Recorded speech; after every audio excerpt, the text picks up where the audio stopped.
aproximadamente en días y 40 semanas en semanas. Vamos a recordar también cuáles son los recién nacidos pretérminos. Son los pretérminos extremos o inmaduros, los pretérminos intermedios, los de término y los posttérmino. Esos criterios tienen que estar en mente porque de acuerdo a la edad gestacional vamos a tomar distintas conductas en distintas patologías.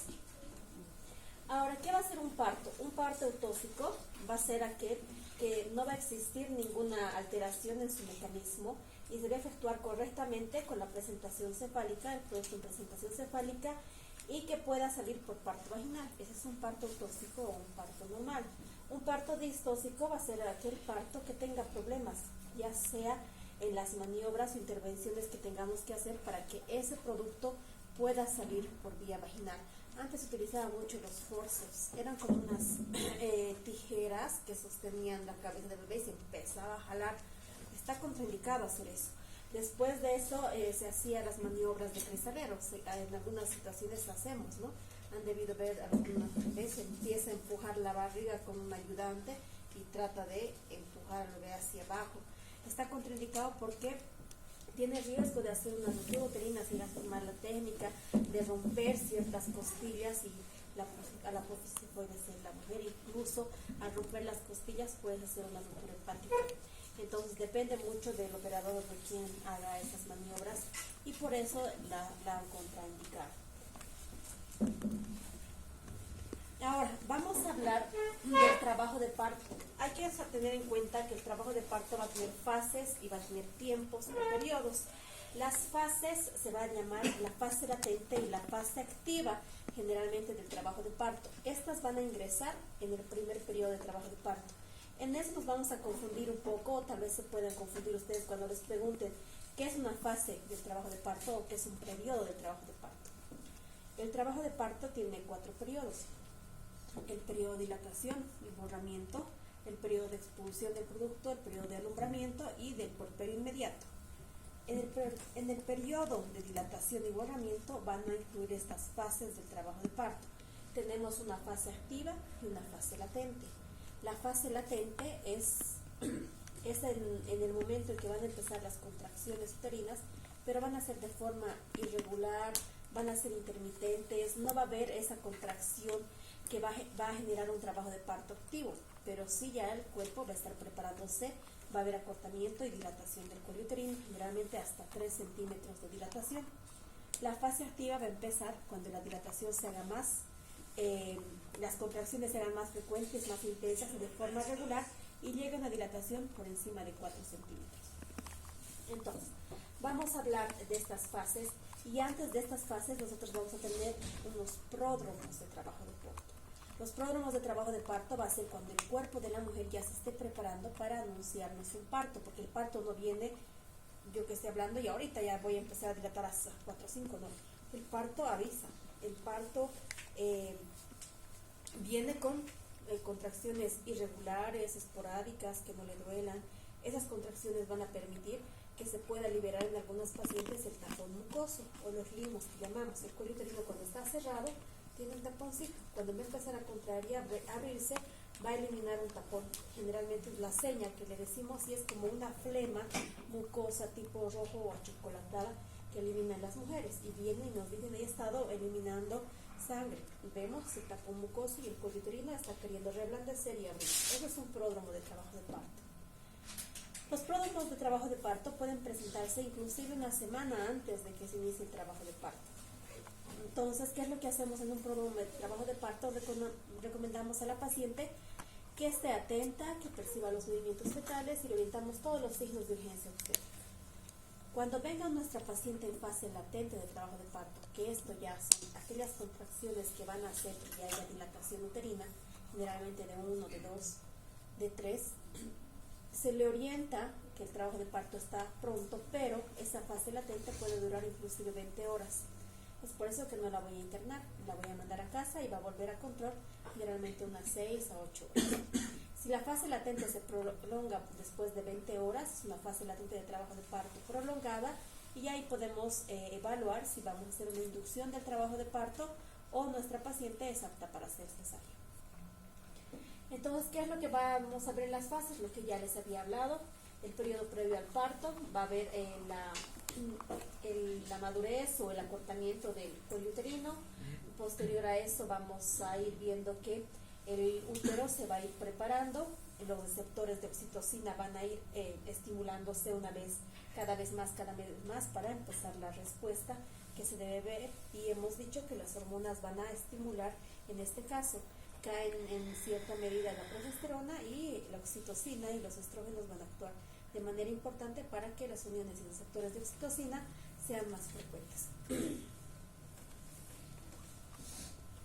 Vamos a tener el trabajo de parto propiamente dicho, con sus periodos de dilatación y su fase activa, y cuando estas ya tengan contracciones que sean coordinadas, regulares y frecuentes, la dilatación cervical tiene que ir progresando de acuerdo a lo que esperamos en la curva de nuestro partograma, o lo que tenemos en criterio para saber cuánto dilata una mujer. Por ejemplo, una primigesta va a dilatar 1 centímetro por hora, y una multigesta aproximadamente 2 centímetros por hora cuando ya empiece su fase activa.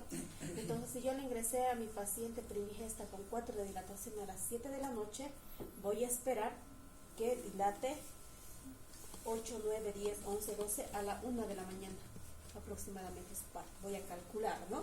Si ingreso a mi multigesta con 6 de dilatación a las 7 de la noche, entonces voy a calcular 7 de dilatación a las 7 de la noche, a las 8 tiene que estar con 9, a las 9 y media más o menos voy a atender su parto. Entonces eso más o menos se calcula y se puede identificar en cuánto tiempo yo espero que haya un trabajo de parto o un parto normal.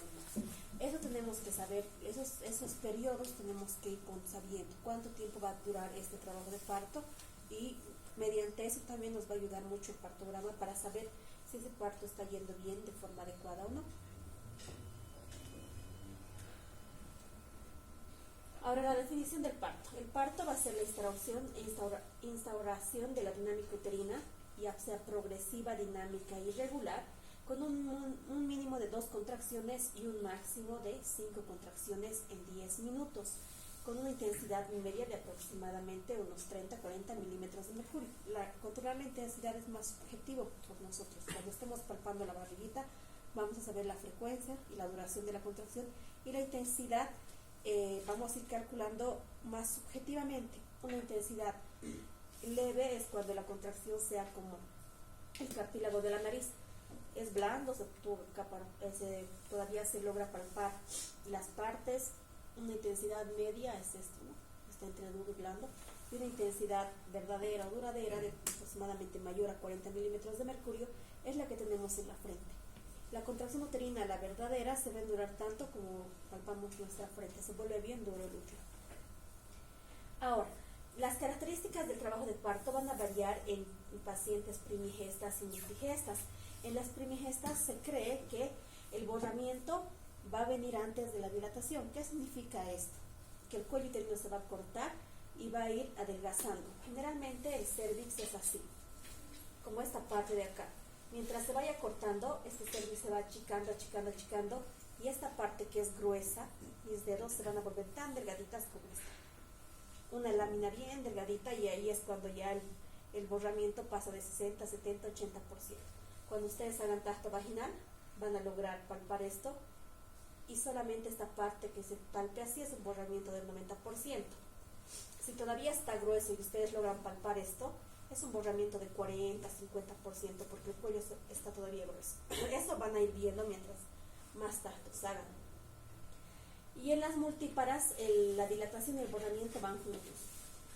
El trabajo de parto es el periodo en que se va a comprender desde el inicio de las contracciones uterinas regulares hasta la expulsión de la placenta. Entonces va a comprender todo el periodo de dilatación, la expulsión del feto y la expulsión de la placenta. ¿Qué va a ser el trabajo de parto? El trabajo de parto va a ser la presencia de contracciones uterinas que estas son capaces de producir borramiento y dilatación demostrables del cuello uterino. ¿Cuándo va a iniciar el trabajo de parto? Generalmente en gestaciones a término, acompañadas de contracciones uterinas regulares, que van a desencadenar que haya dilatación, en algunos casos haya ruptura de membranas, En otros casos hay ya la expulsión del tapón mucoso y en otros ya vamos a ir viendo el borramiento y dilatación del cuello uterino. ¿Cómo vamos a saber que es un trabajo de parto verdadero? Vamos a saber que es un trabajo de parto verdadero cuando las contracciones ya vayan a intervalos regulares. Es como les dije, ¿no?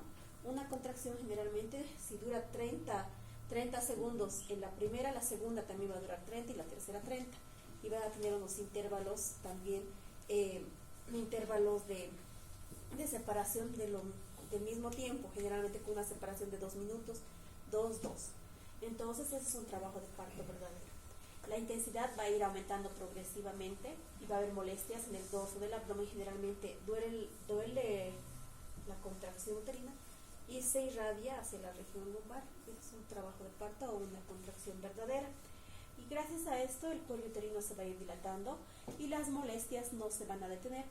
Entonces, si vieron una paciente que estaba con 3 de dilatación en la guardia de la noche, esa paciente, por más que quiera y se la mansa a su casa, si va a tener trabajo de parto en la noche, va a tener que volver porque no va a poder dormir. Las contracciones se van a hacer más frecuentes, más regulares, más dolorosas y obligatoriamente la paciente va a volver a ser valorada y a dar la atención de su parto. Ahora, vamos a tener que determinar nosotros la situación. ¿Quién está escuchando el partido? ¿Acaso yo he empezado? Están cantando ustedes, ¿no? La posición del feto con respecto al conducto del nacimiento para la vía en que ocurrió. Y vamos a ir viendo, valorando la presentación cefálica, en qué variedad de posición está cefálico, no está cefálico, para seguir y ver nosotros la atención de este trabajo de parto o de este parto. Vamos a insistir que este bebecito tiene que pasar todo ese trayecto óseo y de partes blandas de la madre. Entonces para él no es tan fácil poder descender y bajar.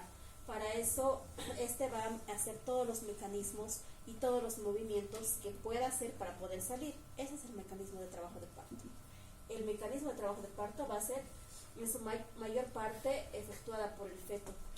Las contracciones, si bien van a ayudar por periodos de tiempo, por minutos, por segundos, a que descienda y tome impulso, pero el bebecito va a ser la mayor parte. Casi nosotros no hacemos nada, ¿no? Nosotros vamos a tener que observar que todo esté bien, la presión materna esté bien, los signos vitales estén bien, el bebé no se esté meconeando, el bebé esté descendiendo y vaya dilatando de manera adecuada. Tiene que pasar 3 estrechos, el estrecho superior, el estrecho medio y el estrecho inferior. En el estrecho superior, generalmente no va a tener tanta dificultad, va a lograr descender, pero en el tercio medio, en el estrecho medio o segundo estrecho es donde tiene que hacer su mayor movimiento y poder pasar esta rodilla de parto que le llaman, o la parte más complicada que es para el feto. Para eso tenemos que nosotros poder determinar, como ya hemos visto, las medidas y valorar si esa pelvis es ginecoide o no es ginecoide, y también evaluar si esa cabecita del bebé va a poder pasar o no. Es importante para nosotros los controles prenatales, la asistencia en el tercer trimestre y poder valorar antes del trabajo de parto.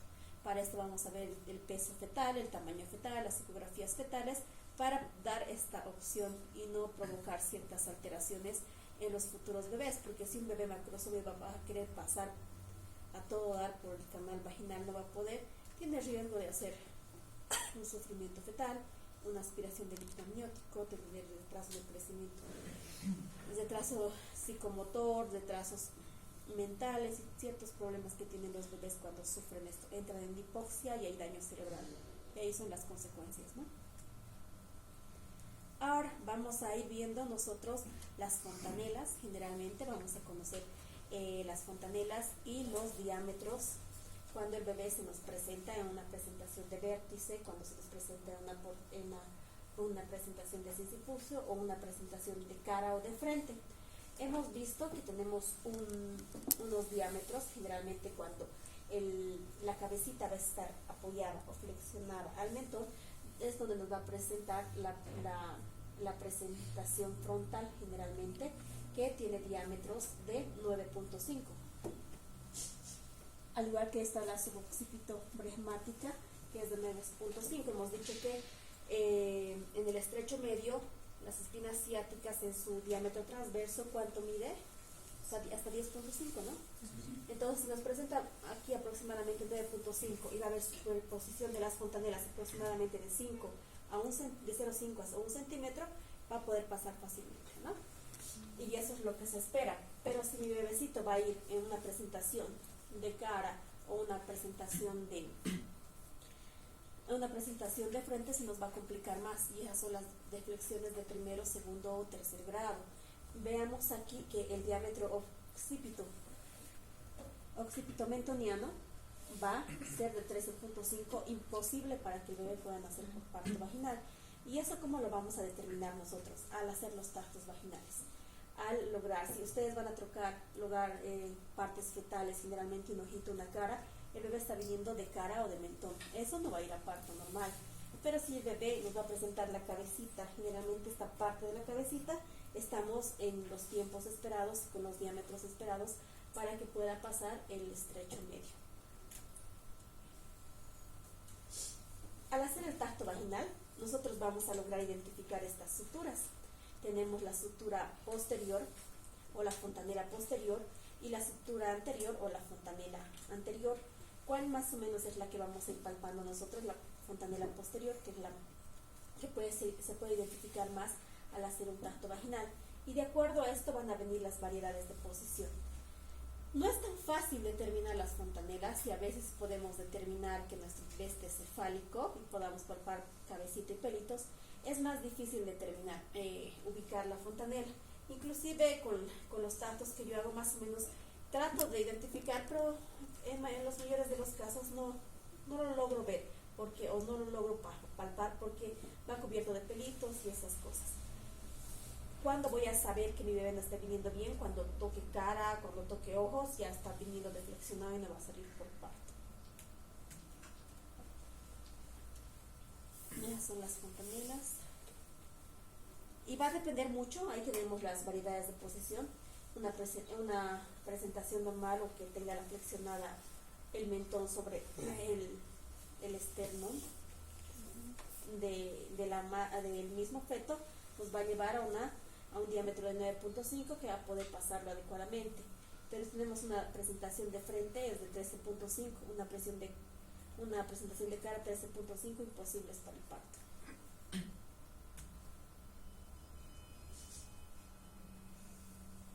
Estas son las figuras. Miren, este es un capuz sucedáneo. Generalmente la cabecita es más redondita, pero cuando pasan por el canal vaginal y se quedan un tiempo en el estrecho medio, empiezan a formar la cabeza más alargada, se acumula un poco acá de sangre, es porque están pasando el estrecho medio.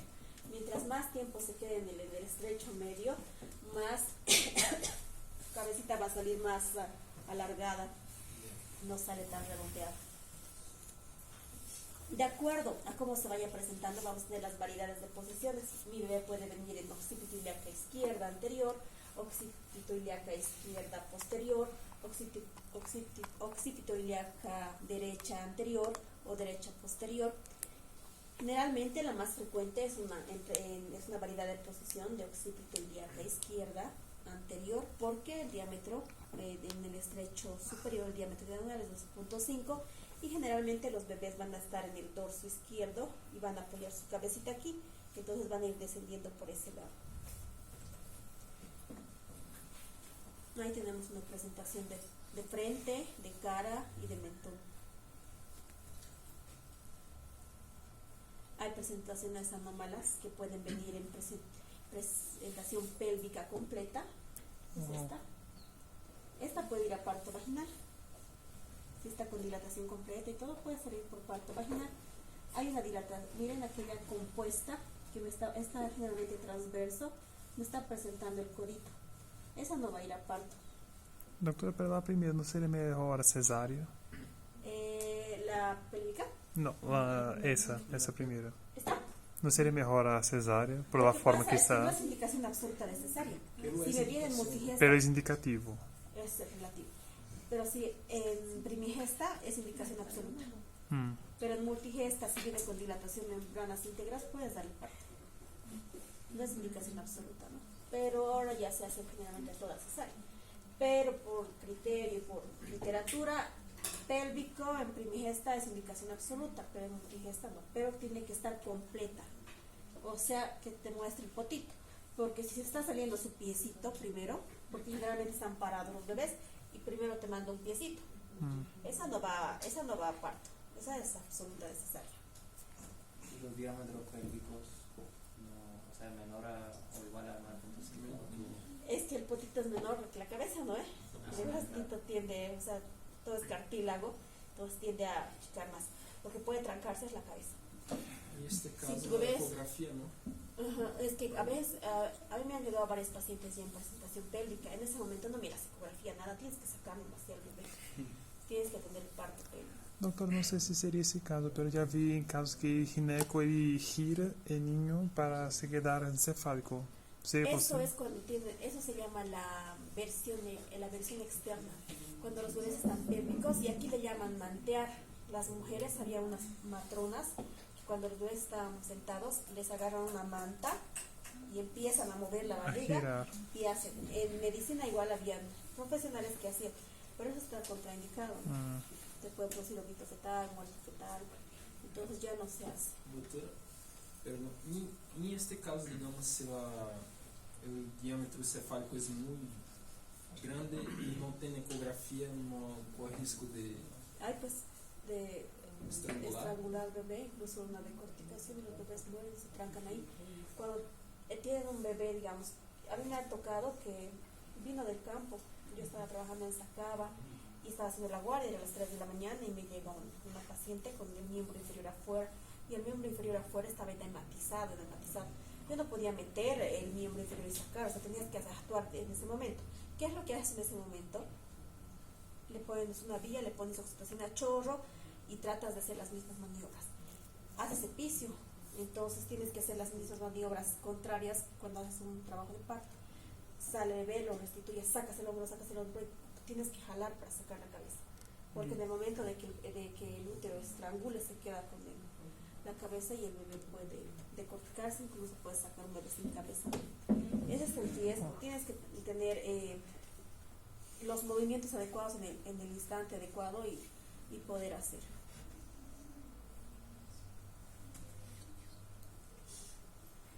Ahora, como les he dicho, esta cabecita tiene que ir descendiendo y bajando, y vamos a ir valorando nosotros la altura de la presentación con el... ¿Con qué?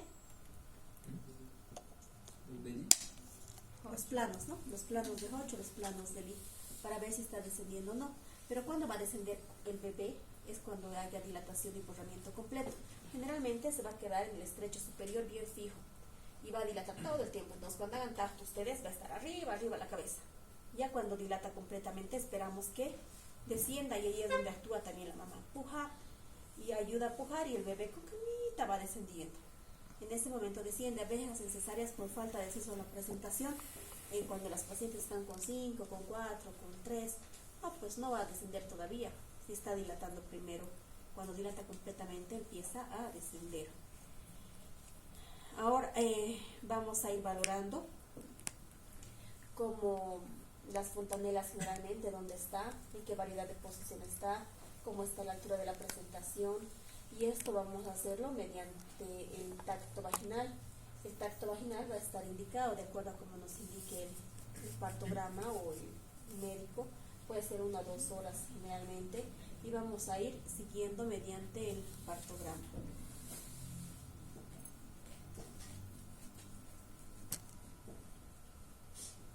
Ya les había hablado de los periodos de dilatación, donde está el primer periodo, segundo, tercer y cuarto periodo.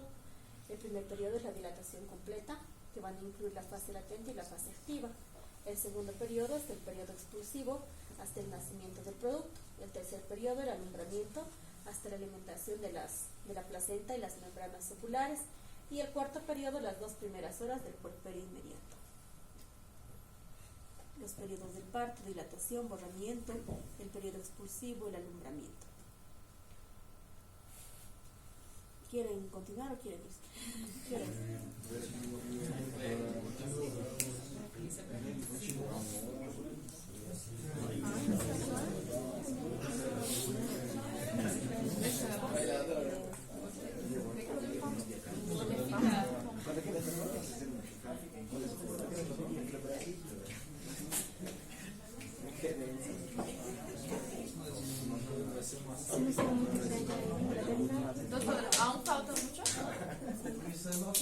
Entonces, para... Es harto, ¿no? Y para esto necesito que también estén bien atentos porque vamos a ir hablando después del mecanismo de trabajo de parto. Y son los pasos, ¿no? Que tiene que descender la cabecita y los tiempos. Entonces, para eso necesito que estén atentos también. Entonces, creo que para la próxima, si posible. El lunes vamos a ver toda esta parte. No está entrando al sistema mi teléfono, entonces me van a escribir sus nombres